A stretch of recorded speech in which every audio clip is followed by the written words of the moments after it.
10% के आसपास की तेजी है। इसके नतीजे अच्छे आए हैं।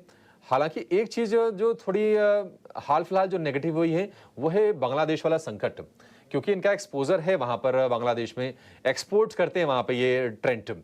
आप जरा बताएंगे कि क्या कोई दिक्कतें आप फर्दर देख रहे हैं या फिर जो नतीजे आए हैं ये आपको कॉन्फिडेंस को और बढ़ा रहे हैं?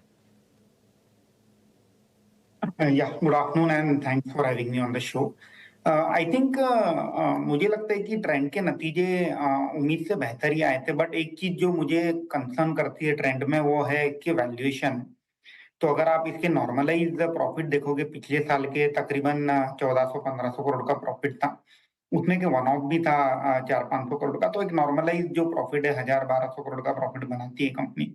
अगर हम ये भी मान लेते हैं कि कंपनी का प्रॉफिट अगले 2 साल में दुगना होगा, 2500 से 3000 करोड़ का प्रॉफिट बनाएगी कंपनी।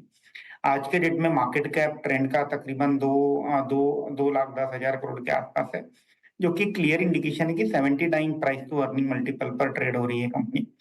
और एट द सेम टाइम अगर आप शेयर होल्डिंग का थोड़ा एनालिसिस करेंगे तो आप ये देखेंगे जो इंस्टीट्यूशन है, डोमेस्टिक इंस्टीट्यूशन स्पेशली, उन्होंने अपनी होल्डिंग कहीं ना कहीं घटाई है। और पिछले 2 साल में जो नंबर ऑफ शेयर होल्डर्स हैं वो 1.25 लाख से बढ़कर के तकरीबन 2.5 लाख हुए हैं।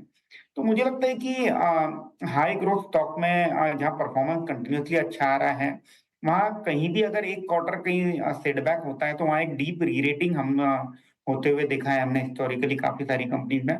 और इसी के चलते मुझे एक कहीं ना कहीं एक कंसर्न लगता है इसमें। तो नो डाउट बिजनेस काफी रॉक सॉलिड है, काफी अच्छी ग्रोथ दिख रहे हैं।